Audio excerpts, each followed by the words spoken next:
बिस्मिल्लाहिर्रहमानिर्रहीम अस्सलाम वालेकुम। आई एम ख्वाजा मोहसिन इनाम। स्टूडेंट्स, अल्लाह ताला से दुआ है कि आप खैरियत से हों।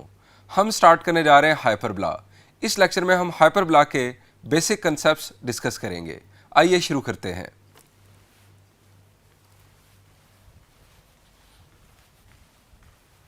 स्टूडेंट्स, इससे पहले कि मैं आपके साथ हाइपरबोला की डिफरेंट डेफिनेशंस शेयर करूं, हम पहले बात करते हैं वाई हाइपरबोला। हम हाइपरबोला को क्यों डिस्कस करने जा रहे हैं? क्या इसकी कोई रियल लाइफ एप्लीकेशंस भी हैं या हम ऐसे ही बस डिस्कस करने जा रहे हैं?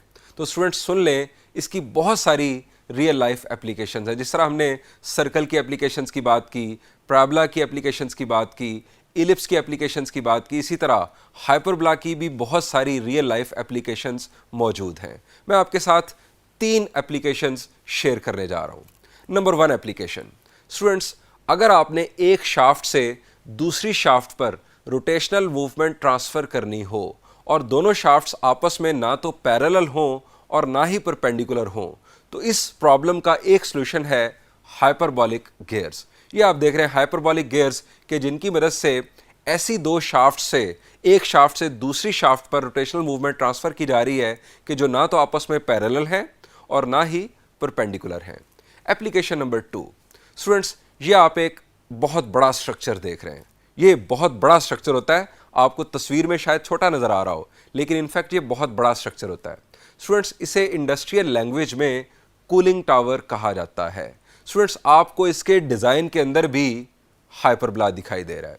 स्टूडेंट्स, इंजीनियरिंग में इस शेप को हाइपरबोलाइड कहा जाता है। हाइपरबोलाइड शेप में कूलिंग टावर को डिज़ाइन करने का एडवांटेज ये है कि मैक्सिमम स्ट्रेंथ मिलती है with less material as compare to other designs. Other design क्या हो सकता है? आपके जहन में फ़ौरन आया होगा कि हम सिलेंड्रिकल शेप में कूलिंग टावर बना सकते हैं। तो स्टूडेंट्स, सिलेंड्रिकल शेप उतनी स्ट्रेंथ प्रोवाइड नहीं करती जितनी हाइपरबोलाइड शेप प्रोवाइड करती है। स्टूडेंट्स, आते हैं तीसरी एप्लीकेशन की जानिब। ये आप एक देख रहे हैं गन। ये इस गन से फायर हुआ। फ़र्ज़ करें कि ये गन एनिमी गन है, दुश्मन की गन है और उसके इलाके में लगी है और आपकी जानिब इसका फायर आ रहा है। आप मालूम करना चाहते हैं इसकी लोकेशन। तो स्टूडेंट्स, एक मैथमेटिकल वे है, हाइपरबोला के कंसेप्ट्स को यूज़ करते हुए आप इसकी लोकेशन मालूम कर सकते हैं। अब आपको करना क्या है? स्टूडेंट्स, आप अपने इलाके में 2 डिफरेंट पॉइंट्स चूज़ करें। जब एनिमी गन फायर हो, आपने उन दोनों पॉइंट्स पर उस एनिमी गन के फायर होने की आवाज़ का टाइम नोट करना है। आपको दोनों पॉइंट्स पर जो टाइम मिले उसका डिफरेंस रिक्वायर्ड है। दूसरी चीज़ आपको रिक्वायर्ड है उन दोनों पॉइंट्स के दरमियान डिस्टेंस। स्टूडेंट्स, इन 2 इंफॉर्मेशंस की बेस पर हाइपरबोला के कंसेप्ट्स को यूज़ करते हुए आप एनिमी गन की लोकेशन मालूम कर सकते हैं। ये स्टूडेंट्स हमने 3 एप्लीकेशंस डिस्कस की कि जिससे आपको ये पता चल रहा है कि हाइपरबोला की रियल लाइफ एप्लीकेशंस मौजूद हैं। अब आते हैं इसकी डेफिनेशंस की जानिब। स्टूडेंट्स, हमने हाइपरबोला की एक डेफिनेशन चैप्टर 6 के फर्स्ट लेक्चर में बात की थी। क्या डेफिनेशन थी वो?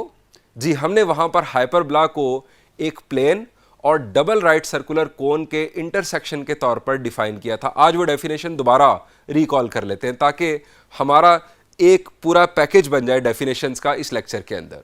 स्टूडेंट्स, मैंने आपको वहाँ पर बताया था कि अगर प्लेन जो है वो एक्सिस ऑफ कोन के पैरेलल हो, एपेक्स से पास ना करे, तो प्लेन और डबल राइट सर्कुलर कोन के दरमियान जो इंटरसेक्शन बन रहा होगा वो एक हाइपरबोला होगा।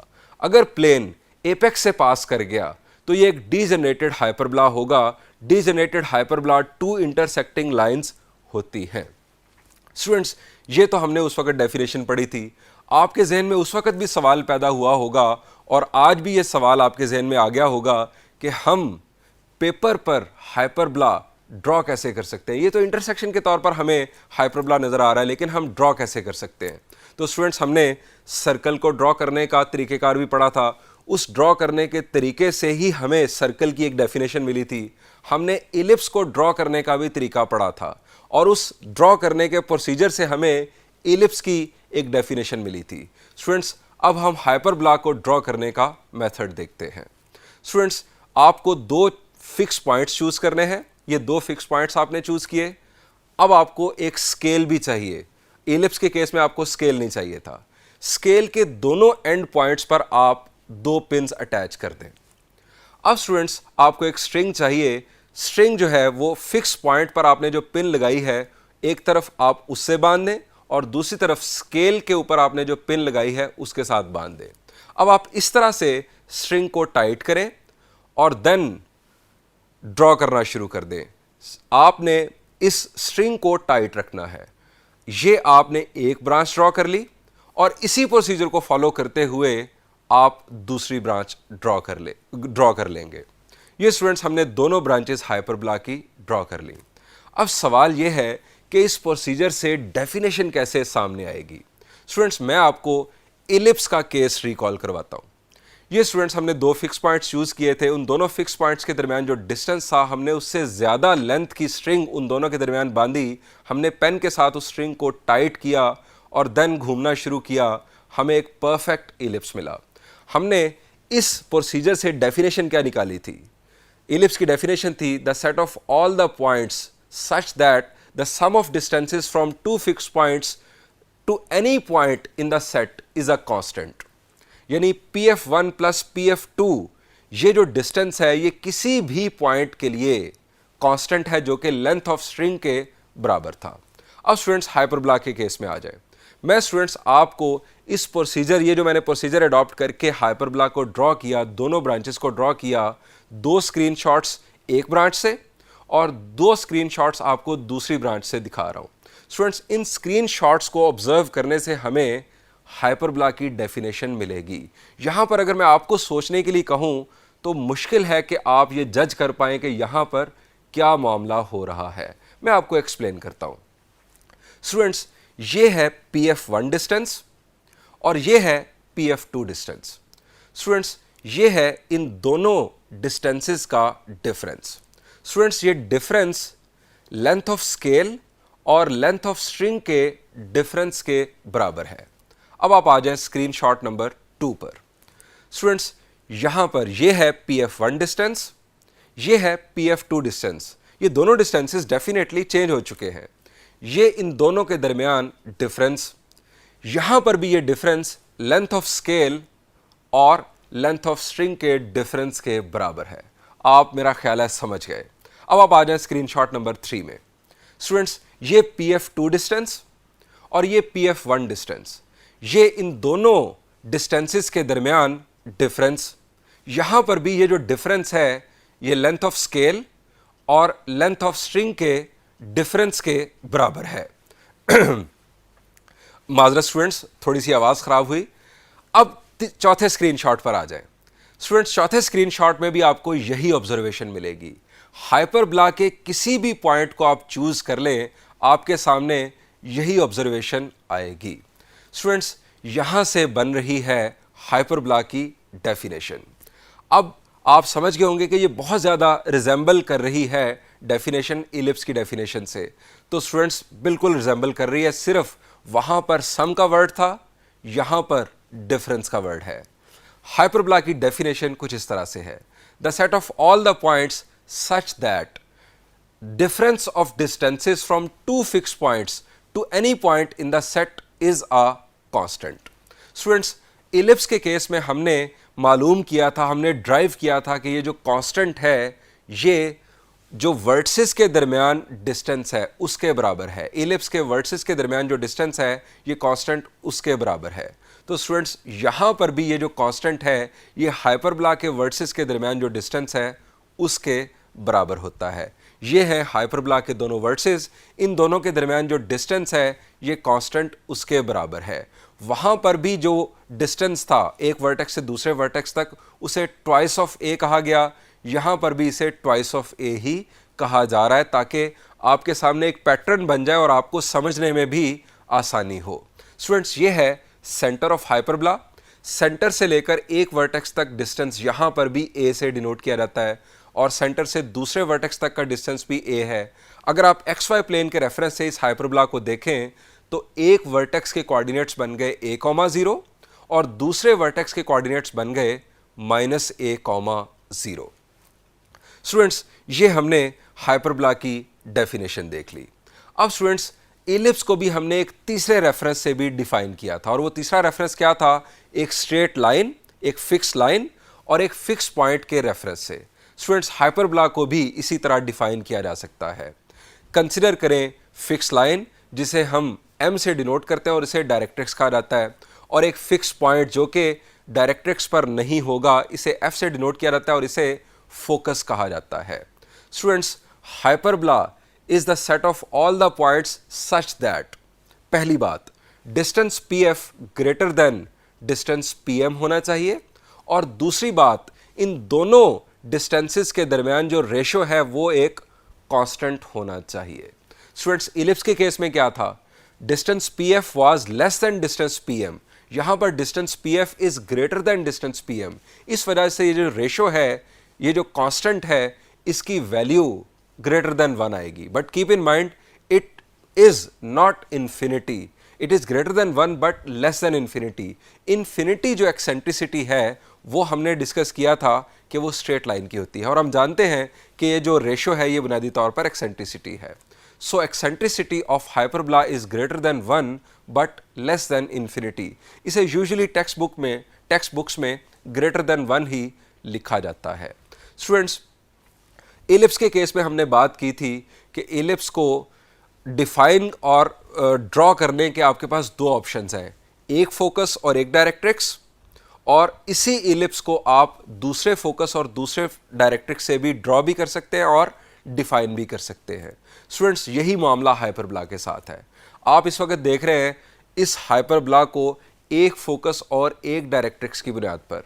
स्टूडेंट्स, यही हाइपरबोला इस फोकस और इस डायरेक्ट्रिक्स की बुनियाद पर भी डिफाइन भी किया जा सकता है और ड्रॉ भी किया जा सकता है। आपको फॉलो करनी है सिर्फ और सिर्फ ये कंडीशन कि pf distance must be greater then pm distance, और इन दोनों के दरमियान जो रेशो है, इन दोनों डिस्टेंसेस के दरमियान जो रेशो है वो कांस्टेंट रहनी चाहिए। अब स्टूडेंट्स, हमने बढ़ना है स्टैंडर्ड इक्वेशन की डेरिवेशन की जानिब। स्टूडेंट्स, हाइपरबोला की स्टैंडर्ड इक्वेशन ड्राइव करने के भी आपके पास दो ऑप्शंस हैं। हाइपरबोला के केस में भी हमने दो ऑप्शंस डिस्कस किए थे, एक डेफिनेशन 2 की बेस पर कि difference of distances to any point in the set is a constant. इस बेस पर भी हम स्टैंडर्ड इक्वेशन ड्राइव कर सकते हैं, और इस बेस पर हम स्टैंडर्ड इक्वेशन ड्राइव करेंगे एक्सरसाइज के प्रॉब्लम के तौर पर। स्टूडेंट्स, यहां पर हम हाइपरबोला की स्टैंडर्ड इक्वेशन ड्राइव करेंगे थर्ड डेफिनेशन की बुनियाद पर। ये स्टूडेंट्स आप देख रहे हैं हाइपरबोला XY प्लेन के रेफरेंस से। स्टूडेंट्स, ये इसका एक एक्सिस ऑफ सिमेट्री, ये इसका दूसरा एक्सिस ऑफ सिमेट्री। ये दोनों एक्सिस आप देख रहे हैं कि एक दूसरे के परपेंडिकुलर हैं। हाइपरबोला के दोनों एक्सिस ऑफ सिमेट्री हमेशा एक दूसरे के परपेंडिकुलर होते हैं। इन दोनों का जो पॉइंट ऑफ इंटरसेक्शन है वो सेंटर ऑफ सिमेट्री कहलाता है। इलिप्स के केस में भी यही मामला था, दोनों एक्सिस ऑफ सिमेट्री एक दूसरे के परपेंडिकुलर थे और दोनों का पॉइंट ऑफ इंटरसेक्शन वहां पर भी सेंटर ऑफ सिमेट्री कहलाता है। स्टूडेंट्स, जिन कॉनिक्स के अंदर इस तरह से सेंटर ऑफ सिमेट्री मौजूद हो उन्हें सेंट्रल कॉनिक्स कहा जाता है। एलिप्स और हाइपरबोला सेंट्रल कॉनिक्स कहलाते हैं। अब स्टूडेंट्स, हाइपरबोला को वापस हम देखते हैं। स्टूडेंट्स, ये सेंटर के कोऑर्डिनेट्स यहां पर चूंकि ओरिजिन है, सो 0,0।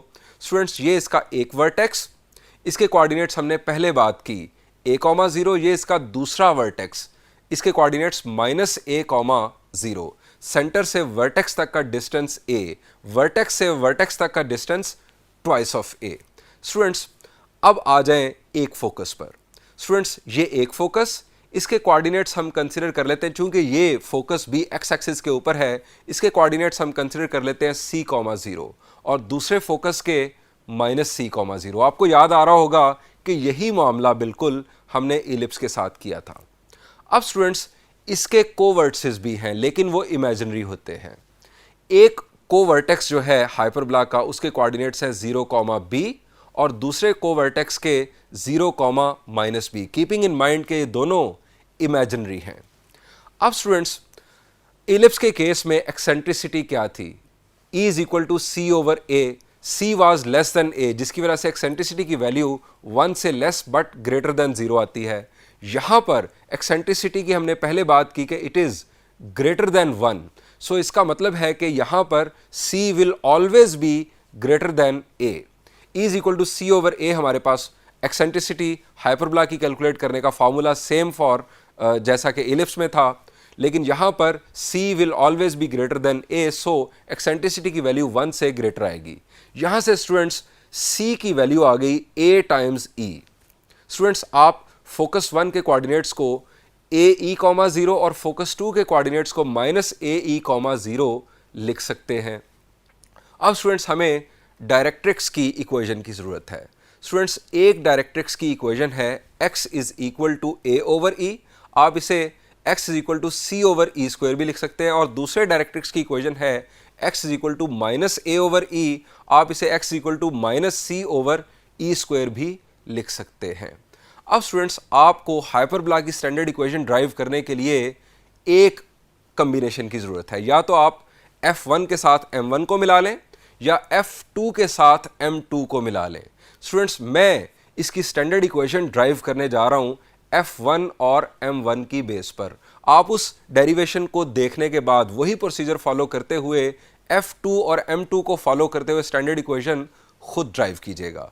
एक और बात स्टूडेंट्स, इलिप्स के केस में C square was equal to A square minus B square, लेकिन हाइपरबोला के केस में C square is equal to A square plus B square. Students इस चीज़ की डेरिवेशन और डायरेक्ट्रिक्स की जो मैंने इक्वेशंस आपके सामने रखी, इनकी जो डेरिवेशन है ये आपके कोर्स का हिस्सा नहीं है। इलिप्स के केस में भी आपके कोर्स का हिस्सा नहीं थी, लेकिन वहाँ पर मैंने आपको डायरेक्ट्रिक्स की इक्वेशन ड्राइव करके भी दिखाई, और C square is equal to A square minus B square भी आपको ड्राइव करके दिखाया। यहाँ पर मैं ऐसा नहीं करने जा रहा हूँ, मैं आप पर बर्डन नहीं डालने जा रहा हूँ।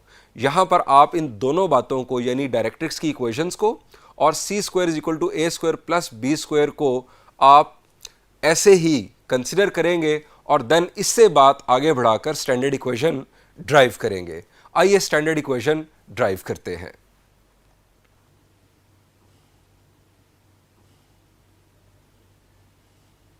स्टूडेंट्स हम एक ऐसे हाइपरबोला की स्टैंडर्ड इक्वेशन ड्राइव करने जा रहे हैं कि जिसका सेंटर है ओरिजिन पर और उसके दोनों फोकस एक्स एक्सिस के ऊपर हैं। ये डेरिवेशन एग्जैक्टली उसी पैटर्न पर है कि जिस तरह हमने इलिप्स की स्टैंडर्ड इक्वेशन ड्राइव की थी एक्सरसाइज 6.5 के लेक्चर नंबर 2 में।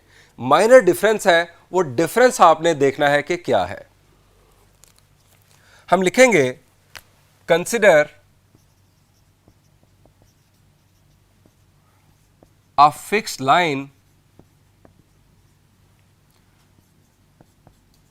called directrix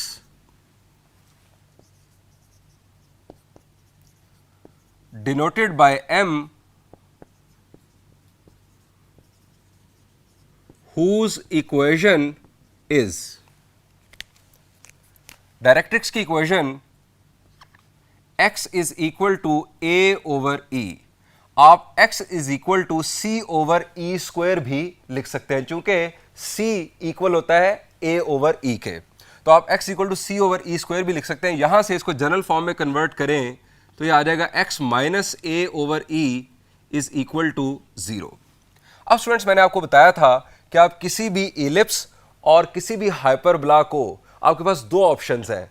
आप अगर ये डायरेक्ट्रिक्स ले रहे हैं तो इसके साथ फिर आपको जो फोकस है वो लेना होगा AE,0, या दूसरा ऑप्शन आपके पास डायरेक्ट्रिक्स का क्या है, x is equal to minus A over E, उसके साथ जो फोकस होगा वो माइनस AE,0 होगा। यही बात मैंने आपको इलिप्स में बताई थी, यही बात हाइपरबोला के लिए ट्रू है। Consider a fix point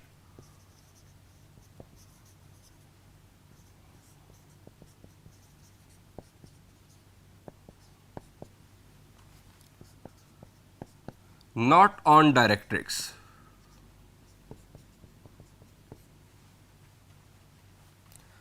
called focus denoted by F, whose coordinates are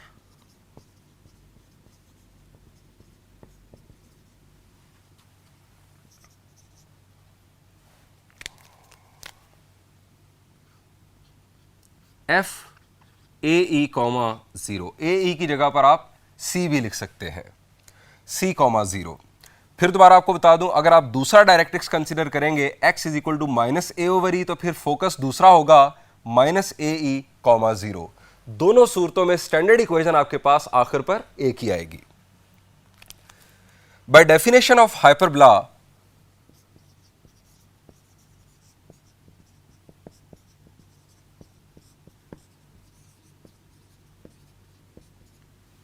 we have PF distance divided by PM distance is equal to E। ये बुनियादी तौर पर कॉनिक सेक्शंस की डेफिनेशन है। अब E इस सूरत में हमारे पास हाइपरबोला की सूरत में हमारे पास PF डिस्टेंस ग्रेटर होता है PM डिस्टेंस से, सो E ग्रेटर देन 1 होता है। कीप इन माइंड कि PF is greater then PM, E is greater than 1।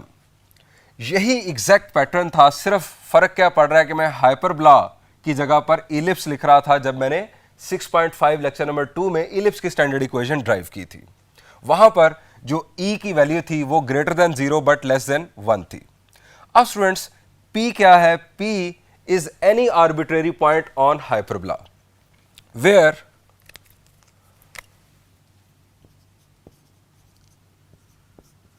Px comma y be any point on hyperbola. अब स्टूडेंट्स, हम लेफ्ट साइड पर PF distance बनाएंगे और राइट साइड पर हम PM डिस्टेंस बनाएंगे। Point to focus distance students हम left side पर बनाने जा रहे हैं। आप जानते हैं distance formula square root difference of abscissas का square x minus A E whole square plus difference of ordinates का square y minus 0 whole square is equal to E times point to directrix distance. अब students, point to line distance formula का concept जरा recall करें। शाबाश जी। Concept क्या था कि line की इक्वेशन को होना चाहिए जनरल फॉर्म में। लाइन की इक्वेशन जब जनरल फॉर्म में होगी तो लेफ्ट साइड पर आप x की जगह पर पॉइंट का x कोऑर्डिनेट पुट करेंगे और y यहां पर मौजूद नहीं, अगर y होता तो y की जगह पर पॉइंट का y कोऑर्डिनेट पुट किया जाता, एब्सोल्यूट वैल्यू ली जाती। मैं आपको करके दिखाता हूं, आपको याद आ जाएगा। फ्रैक्शन एब्सोल्यूट वैल्यू लेने का मकसद कि ये डिस्टेंस है, ये पॉजिटिव वैल्यू आ जाए। x की जगह पर पॉइंट का x coordinate that is x minus A over ई। अब डिनोमिनेटर में स्क्वायर रूट ऑफ लाइन की इक्वेशन जब जनरल फॉर्म में होगी तो x के कोएफिशिएंट का स्क्वायर प्लस y के कोएफिशिएंट का स्क्वायर। अब स्टूडेंट्स, इसे हमने फर्दर सिंप्लीफाई करना है। यहां पर ये 0, 1 का स्क्वायर 1, 1 का स्क्वायर रूट भी 1। हमारे पास ये आ गया x minus A E whole square plus Y square is equal to E times x minus A over ई। अब स्टूडेंट्स, फर्दर सिंप्लीफिकेशन के लिए हमें ये स्क्वायर रूट कैंसिल करना है। स्क्वायर रूट कैंसिल करने के लिए आप जानते हैं कि हम दोनों साइड्स पर स्क्वायर लेंगे, स्क्वायरिंग बोथ साइड्स।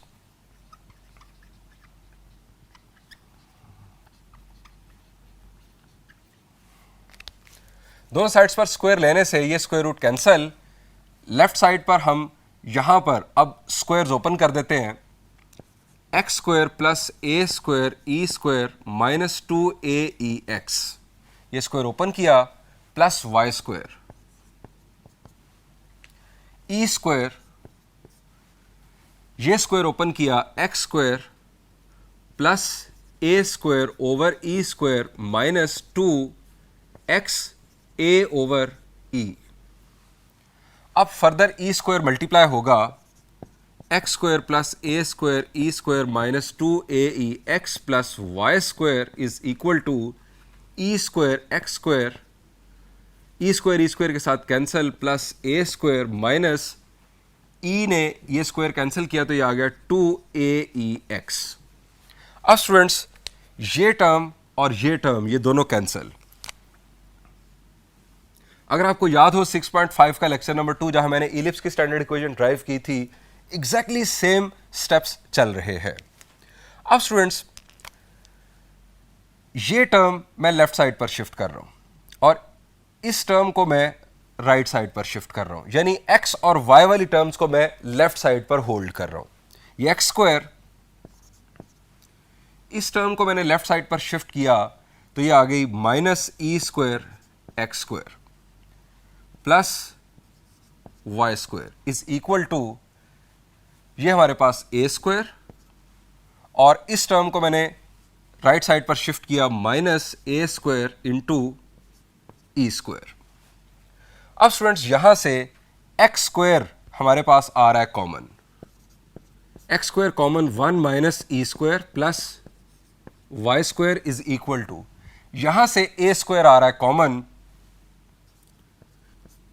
1 माइनस ई स्क्वायर। अब students, a square into 1 minus E square से मैं पूरी इक्वेशन को डिवाइड करने जा रहा हूं। डिवाइडिंग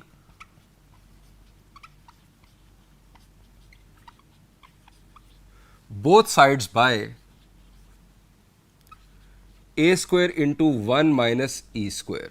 अब स्टूडेंट्स, जब भी आप इस तरह से किसी फैक्टर के साथ डिवाइड कर रहे हो तो आप जरा ये सोच लिया करें कि कहीं वो फैक्टर जीरो तो नहीं हो सकता। अब ये इन दोनों का प्रोडक्ट है, ए स्क्वायर और 1 माइनस ई स्क्वायर का प्रोडक्ट है। प्रोडक्ट के जीरो होने के लिए किसी एक का जीरो होना जरूरी है। अब ए क्या जीरो हो सकता है? शाबाश, ए क्या मैंने आपको बताया था कुछ देर पहले? जी, ए जो है वो सेंटर से वर्टेक्स तक का डिस्टेंस होता है जो कि जीरो नहीं हो सकता। ई क्या 1 हो सकता है? क्योंकि अगर ई 1 होगा तो उसी सूरत में ये जो है ये फैक्टर जीरो होगा, 1 माइनस 1 ये जीरो हो जाएगा। ई क्या 1 हो सकता है? शाबाश, the answer is no. Hyperbola के लिए ई की वैल्यू 1 से ग्रेटर होती है। सो ना तो ये जीरो हो सकता है ना ये जीरो हो सकता है। सो इन दोनों का प्रोडक्ट जीरो नहीं हो सकता। आप इससे डिवाइड कर सकते हैं पूरी इक्वेशन को। अब डिवाइड करने से क्या होगा? 1 माइनस ई स्क्वायर कैंसिल होगा, हमें मिलेगा x square over A square plus Y square over A square into 1 minus E square is equal to 1। अब स्टूडेंट्स, यहां तक तो भी वही मामला चल रहा है जो हमारा इलिप्स के लिए था। अब यहां से चेंज आएगा, जरा गौर कीजिएगा। ये वैल्यू जरा एवेल्युएट करते हैं कि ये क्या है। इसको नाम दे दें 1 का ए स्क्वायर इंटू 1 माइनस ई स्क्वायर। ये क्या बन गया? ए square minus a square e square. अब ए इंटू ई ये बुनियादी तौर पर क्या है? ये है सी। ए स्क्वायर ई स्क्वायर ये बन जाएगा C square. Since E is equal to C over A, यहां से सी की वैल्यू है A into E. So A square into 1 minus E square is equal to A square minus C square. अब हमने इसी लेक्चर में पढ़ा कि C square is equal to A square plus B square for hyperbola, जबकि ellipse में C square is equal to A square minus B square था। ये चेंज है, ये एक चेंज है जिसकी वजह से अब चेंज क्या आएगा जरा देखें। Since c square is equal to A square plus B square for hyperbola. अब स्टूडेंट्स, आपके पास यहां क्या बन रहा है? A square minus C square. अब a square minus C square जरा यहां से देखें, ये माइनस बी स्क्वायर के बराबर आ रहा है। Minus B square is equal to A square minus C square. ये लेफ्ट साइड पर और इसको मैंने राइट साइड पर शिफ्ट कर दिया। इसको इसमें पुट कर दें। Putting in to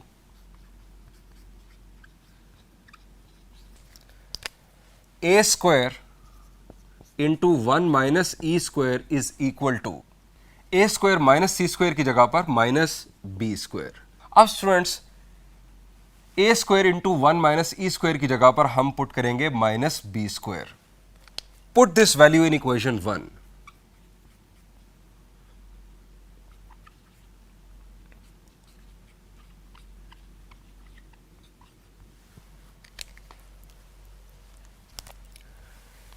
x square over A square plus Y square over minus B square is equal to 1। अब ये माइनस लिखा जाएगा यहां पर x square over A square minus y square over B square is equal to 1। ये students हमारे पास इस hyperbola की स्टैंडर्ड इक्वेशन आ चुकी है जिसका सेंटर है ओरिजिन पर और इसके दोनों फोकस एक्स एक्सिस के ऊपर मौजूद हैं। This is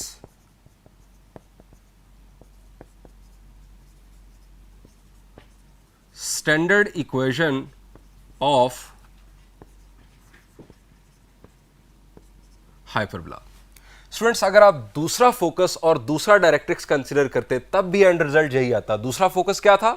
minus A E comma 0 और दूसरा directrix X equal to minus A over ई। अब स्टूडेंट्स आपके जहन में यकीनन सवाल आ चुका होगा कि दूसरे हाइपरबोला की स्टैंडर्ड इक्वेशन क्या होगी कि जिसका सेंटर तो ओरिजिन पर ही हो लेकिन उसके दोनों फोकस वाई एक्सिस के ऊपर हो। तो स्टूडेंट्स एक्स और वाई के रोल चेंज हो जाएंगे। यही बात मैंने आपको इलिप्स के केस में बताई थी। आपके पास जो फोकस का ऑप्शन होगा वो आपके पास होगा 0 कॉमा ए ई और इसके साथ जो डायरेक्ट्रिक्स होगा वो होगा y is equal to A over E. या दूसरा ऑप्शन आपके पास जो फोकस और डायरेक्ट्रिक्स का है वो है 0 कॉमा माइनस ए ई और इसके साथ जो डायरेक्ट्रिक्स का कॉम्बिनेशन बनेगा वो होगा y is equal to minus A over E.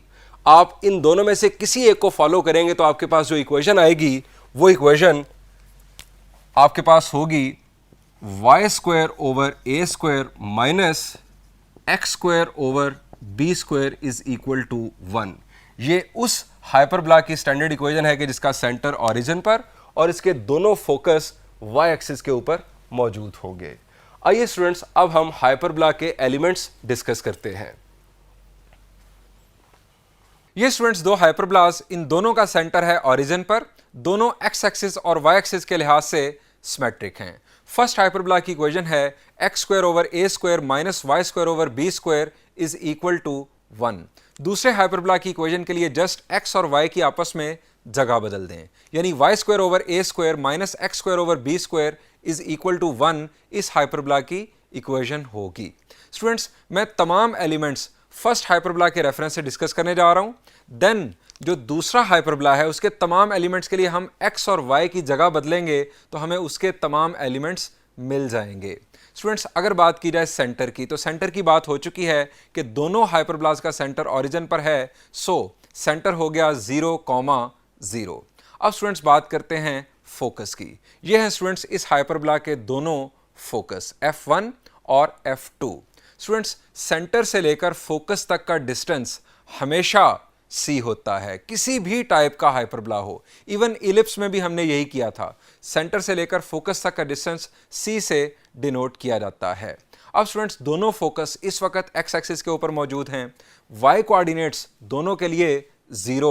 f1 के कोऑर्डिनेट्स क्या होंगे? द आंसर इज c, 0 और f2 के कोऑर्डिनेट्स होंगे माइनस c, 0। f1 से लेकर f2 तक का डिस्टेंस जो होगा वो ट्वाइस ऑफ c होगा। ये हैं स्टूडेंट्स इस हाइपरबोला के दोनों डायरेक्ट्रिसेस m1 और m2। आप जानते हैं कि वर्टिकल लाइंस की इक्वेशन होती है x is equal to some constant. यहां पर इस कांस्टेंट की वैल्यू है a ओवर e। आप इसे c ओवर e स्क्वायर भी लिख सकते हैं। m1 की इक्वेशन होगी x is equal to positive a over e या positive c over e square और m2 की इक्वेशन होगी x is equal to negative a over e या negative c over e square. अब स्टूडेंट्स बात करते हैं एक्सिस ऑफ हाइपरबोला की। Students a line segment joining two closest points of both branches of hyperbola is called transverse axis of hyperbola.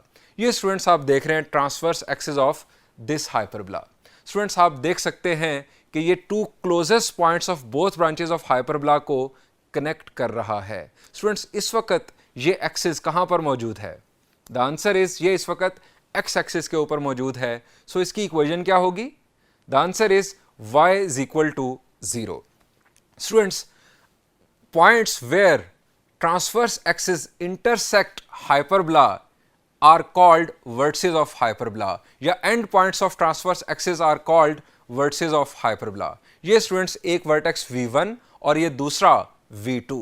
अगर हम centre से लेकर वर्टेक्स तक के डिस्टेंस को a से डिनोट करें, और यही काम हमने इलिप्स में किया था, किसी भी इलिप्स या किसी भी हाइपरबोला के लिए सेंटर से लेकर वर्टेक्स तक का जो डिस्टेंस होता है वो a से डिनोट किया जाता है। v1 के कोऑर्डिनेट्स होंगे a,0 और v2 के कोऑर्डिनेट्स होंगे -a,0। अब स्टूडेंट्स, एक और एक्सिस भी है, a line segment passing through centre and perpendicular to transverse axis is called conjugate axis of hyperbola. Students, ये है इस हाइपरबोला का कॉन्जुगेट एक्सिस। ये स्टूडेंट्स इनफैक्ट एक इमेजिनरी लाइन कंसीडर की जाती है। इसके जो एंड पॉइंट्स होते हैं वो इमेजिनरी पॉइंट्स होते हैं, सो उन्हें कोवर्टिसेस का नाम दिया जाता है। यानी इसके जो एंड पॉइंट्स हैं वो हो गए हमारे covertices. End points of conjugate axis are called covertices of hyperbola. Students, चूंकि यहाँ पर ये जो कॉन्जुगेट एक्सिस है ये y एक्सिस के ऊपर है, सो इसकी इक्वेशन होगी x इज इक्वल टू 0, और इसके जो एंड पॉइंट्स हैं उनके अंदर जो एब्सिसास होंगे वो 0 होंगे। जो हमारे पास एक कोवर्टेक्स है, अगर हम उसे b1 से डिनोट करें, मैं फर्ज कर रहा हूं कि इस वक्त b1 यहां पर है और b2 यहां पर है, चूंकि ये इमेजिनरी हैं मैं इसलिए इन्हें फर्ज कर रहा हूं कि ये इन दोनों की लोकेशन है। b1 के कोऑर्डिनेट्स होंगे 0, b और b2 के कोऑर्डिनेट्स होंगे 0, -b। b1 से b2 तक का डिस्टेंस यानी दोनों कोवर्टिसेस तक का जो डिस्टेंस है ये ट्वाइस ऑफ b होगा। अब स्टूडेंट्स, बात करते हैं कॉर्ड की। कॉर्ड को हमने जनरली डिफाइन किया हुआ है, a line segment joining two distinct points of any curve is called chord of curve. अब स्टूडेंट्स, यहां पर हम infinite number of chords draw कर सकते हैं। A chord passing through focus is called focal chord. ये भी हम बात इलिप्स में भी कर चुके हैं, यहां पर फिर दोबारा कर रहे हैं। यहां पर भी infinite number of focal chords draw की जा सकती हैं। अब स्टूडेंट्स, एक ऐसी फोकल कॉर्ड, मैं इलिप्स का आपको याद करवाने लगा हूं, एक ऐसी फोकल कॉर्ड जो मेजर एक्सिस के परपेंडिकुलर हो, उसे हमने वहां पर लेटेस्ट रेक्टम कहा था। अब स्टूडेंट्स, यहां पर a focal cord perpendicular to extension of transverse axis is called latus rectum. ये स्टूडेंट्स एक लेटेस्ट रेक्टम और ये दूसरा लेटेस्ट रेक्टम। लेटेस्ट रेक्टम भी हमारे पास वर्टिकल लाइंस हैं, so x equal to some constant इनकी इक्वेशन होगी। स्टूडेंट्स, लेटेस्ट रेक्टम चूंकि फोकस से पास कर रहा है, फोकस के अंदर x की वैल्यू है c, so x is equal to c इस लेटेस्ट रेक्टम की इक्वेशन, और x इक्वल टू -c दूसरे लेटेस्ट रेक्टम की इक्वेशन होगी। स्टूडेंट्स, अब बात करते हैं टेंजेंट्स की। स्टूडेंट्स, v1 और v2 से टेंजेंट्स पास किए जा सकते हैं। ये स्टूडेंट्स एक टेंजेंट और ये दूसरा टेंजेंट। ज़रा बताएं कि जो फर्स्ट टेंजेंट है जो v1 से पास कर रहा है, इसकी इक्वेशन क्या होगी? द आंसर इज v1 के अंदर x की वैल्यू क्या है? The answer is a, so इसकी इक्वेशन होगी x is equal to a। और v2 की इक्वेशन क्या होगी? द आंसर इज v2 में से जो टेंजेंट पास कर रहा है उसकी इक्वेशन होगी x is equal to -a। अब स्टूडेंट्स, हम बात करते हैं पैरामीट्रिक कोऑर्डिनेट्स और पैरामीट्रिक इक्वेशंस की। स्टूडेंट्स, पैरामीटर है यहां पर हाइपरबोला के केस में थीटा, इलिप्स के केस में भी थीटा ही था। स्टूडेंट्स, पैरामीट्रिक कोऑर्डिनेट्स हमारे पास हैं, यानी कोई भी पॉइंट अगर आप चूज करें हाइपरबोला के ऊपर तो उसके पैरामीट्रिक कोऑर्डिनेट्स होंगे a secant theta, b tangent theta. यानी यहां से पैरामीट्रिक इक्वेशंस बनेंगी x equal to a secant theta and y is equal to b tangent theta. अब स्टूडेंट्स, दूसरे हाइपरबोला के लिए अगर आप बात करें तो जहां x है वहां पर आप y को ले आएं और जहां y है वहां पर आप x को ले आएं। जहां पर x है वहां y आ जाएगा और जहां पर y है वहां पर x लिखा जाएगा। तो ये स्टूडेंट्स दूसरे हाइपरबोला के तमाम एलिमेंट्स आ गए। अब स्टूडेंट्स, अगर हम बात करें कि जनरली स्पीकिंग हाइपरबोला का सेंटर h, k पर हो। अभी हमने बात की कि सेंटर ओरिजिन पर है, अगर कहीं पर भी हो हाइपरबोला का सेंटर, यानी h, k सेंटर के कोऑर्डिनेट्स हों, तो फिर चेंज क्या आएगा? स्टूडेंट्स, इक्वेशन में चेंज ज़रा देख लें।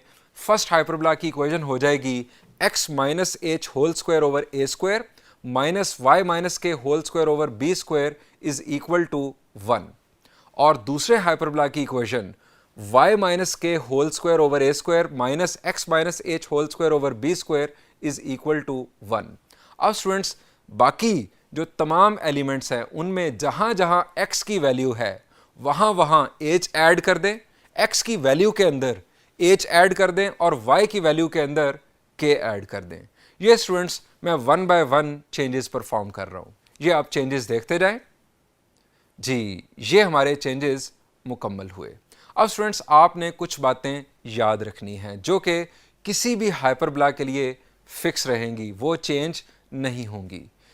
ए क्या है? सेंटर से वर्टेक्स तक का डिस्टेंस, किसी भी हाइपरबोला के लिए यही होगा। बी, सेंटर से कोवर्टेक्स तक का डिस्टेंस। सी, सेंटर से फोकस तक का डिस्टेंस। ट्वाइस ऑफ ए, ये लेंथ ऑफ ट्रांसवर्स एक्सिस होगी या डिस्टेंस बिटवीन टू वर्टिसेस होगा। ट्वाइस ऑफ बी, ये लेंथ ऑफ कॉन्जुगेट एक्सिस है या डिस्टेंस बिटवीन कोवर्टिसेस है। ट्वाइस ऑफ सी, ये डिस्टेंस बिटवीन फोसाई है। और स्टूडेंट्स, ए, बी और सी का आपस में रिलेशन जोड़ने वाला फॉर्मूला यहां पर है C square is equal to A square plus B square.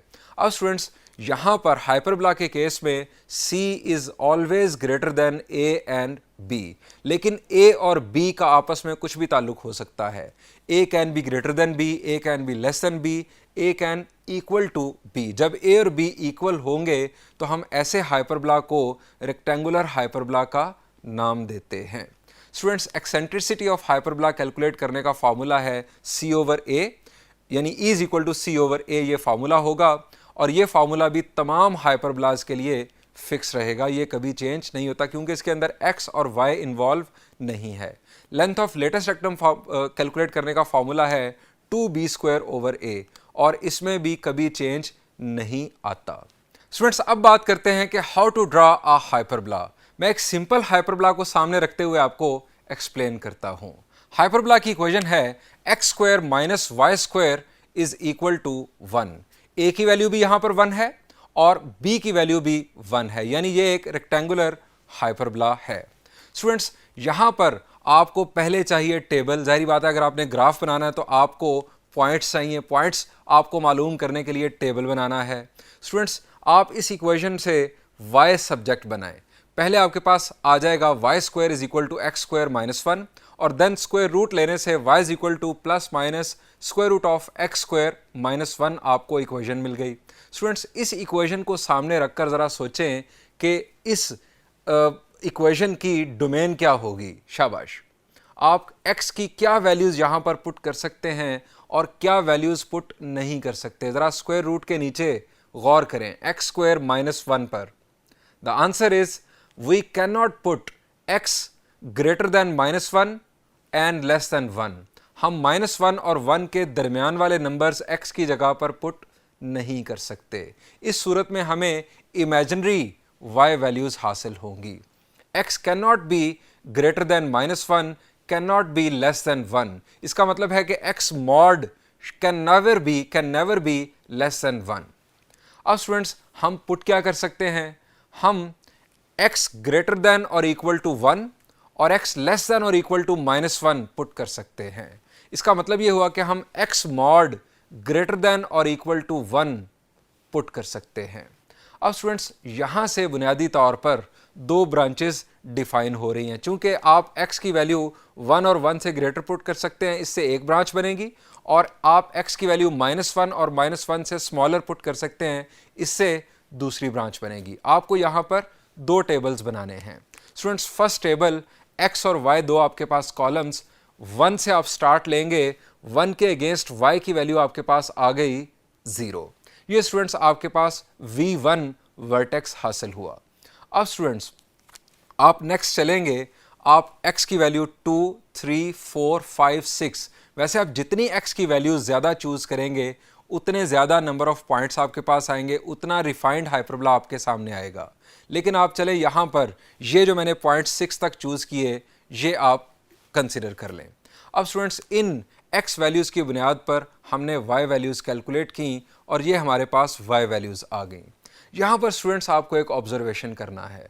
आप देखते जाएं, सबसे पहले x की वैल्यू जब 1 थी तो y की वैल्यू 0 थी, देन x की वैल्यू 2 हुई तो y की वैल्यू क्या है, देन 3 पर y की वैल्यू क्या है, न्यूमेरिकल वैल्यू आप देखें, पॉजिटिव नेगेटिव को आप छोड़ दें, देन 4 पर, 5 पर, 6 पर आप ज़रा गौर करेंगे तो आपको पता चलेगा कि x और y की वैल्यूज़ एक दूसरे को अप्रोच कर रही हैं, यानी ये इक्वल हो रही हैं। मेरा सवाल आपसे ये है कि क्या कभी ये दोनों वैल्यूज़ इक्वल हो जाएंगी? शाबाश, गौर करें, इक्वेशन पर गौर करें। इक्वेशन क्या है? y is equal to plus minus square root of x square minus 1। क्या x और y की वैल्यूज़ न्यूमेरिकली इक्वल हो सकती हैं? The answer is no. किसकी वजह से नहीं हो सकती? -1 की वजह से नहीं हो सकती। स्टूडेंट्स, अगर ये होता y is equal to plus minus square root of x square, तो हमारे पास स्क्वायर रूट स्क्वायर को कैंसिल करता, y is equal to plus minus x और y की वैल्यूज़ न्यूमेरिकली आपस में इक्वल हो जाती।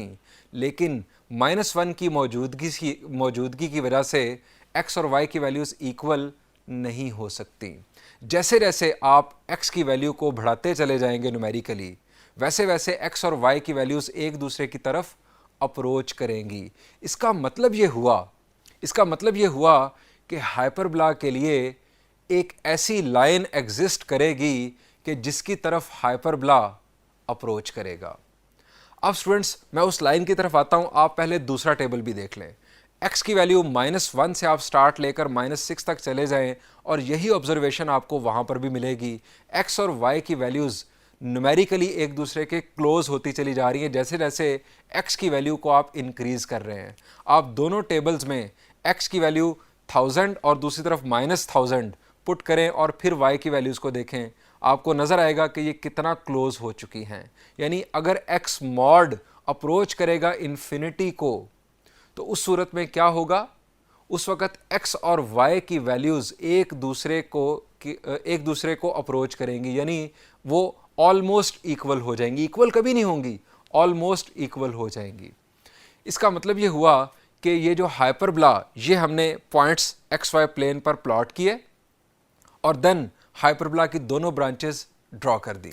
स्टूडेंट्स, ये हाइपरबोला के दोनों ब्रांचेस के जो एंड पॉइंट्स हैं, ये अप्रोच करेंगे दो लाइंस को। स्टूडेंट्स, उन लाइंस को एसिम्पटॉट्स का नाम दिया जाता है। एसिम्पटॉट की प्रॉपर डेफिनेशन कुछ इस तरह से है: a line that a curve approaches as it heads towards infinity.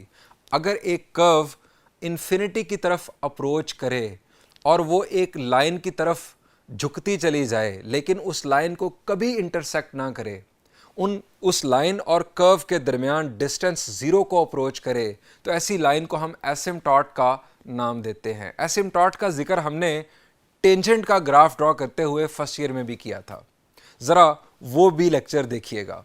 अब स्टूडेंट्स, यहाँ पर हम अगर इन एसिम्पटॉट्स को ड्रॉ करना चाहें तो स्टूडेंट्स आप वापस आ जाएं उसी इक्वेशन पर, that is y is equal to plus minus square root of x square minus 1।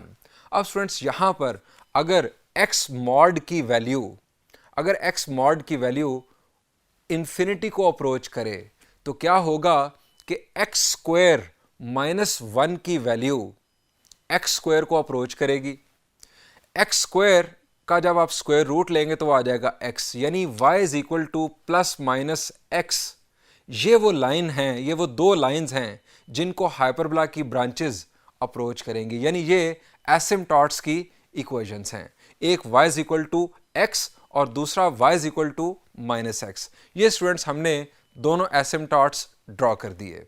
अब स्टूडेंट्स, आप देख सकते हैं कि यहाँ पर ये जो दोनों ब्रांचेस हैं, इनके जो एंड पॉइंट्स हैं, ये इन एसिम्पटॉट्स की तरफ जा रहे हैं। जैसे जैसे आप इन ब्रांचेस को एक्सटेंड करते चले जाएंगे तो आपको नज़र आएगा कि एसिम्पटॉट और एंड पॉइंट के दरमियान जो डिस्टेंस है वो 0 को अप्रोच कर रहा है। ये डिस्टेंस 0 कभी नहीं होगा। स्टूडेंट्स, ये तरीक़ेकार है हाइपरबोला को ड्रॉ करने का। यानी आप दोनों ब्रांचेस के लिए दो टेबल्स बनाएंगे, देन पॉइंट्स को लोकेट करेंगे, उनको आपस में ज्वाइन कर देंगे, आपको हाइपरबोला हासिल हो जाएगा। आप एसिम्पटॉट्स भी अगर ड्रॉ कर देंगे तो ये बहुत अच्छी अप्रोच होगी।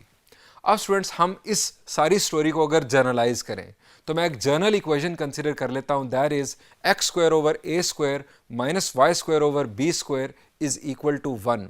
ये एक हाइपरबोला की जर्नल इक्वेशन कि जिसका जो ट्रांसवर्स एक्सिस है वो एक्स एक्सिस के ऊपर है और सेंटर है ओरिजिन पर।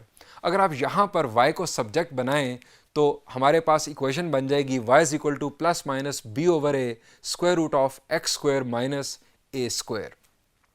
स्टूडेंट्स, यहाँ पर अगर x मॉड इन्फिनिटी को अप्रोच करेगा तो x square minus a square approach करेगा एक्स स्क्वायर को। इस सूरत में हमारे पास इक्वेशन आएगी y is equal to plus minus b over a into x.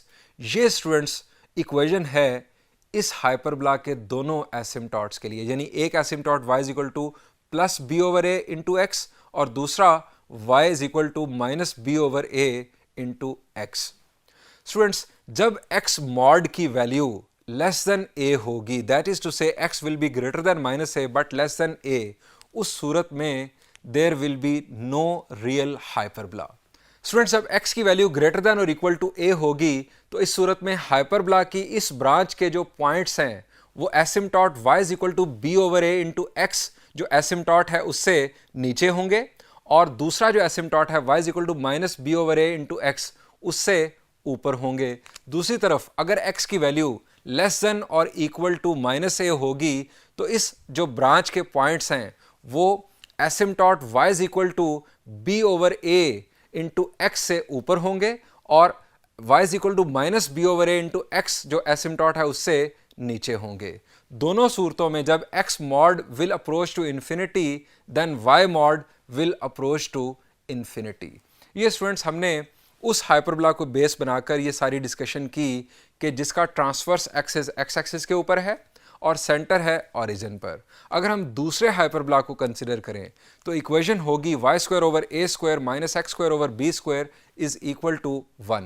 इस सूरत में एसिम्पटॉट्स की इक्वेशंस ये होंगी और अगर सेंटर ओरिजिन पर ना हो या जनरली स्पीकिंग हम कहें कि सेंटर एच कॉमा के हो तो उस सूरत में ये हमारे पास एसिम्पटॉट्स की इक्वेशंस होंगी।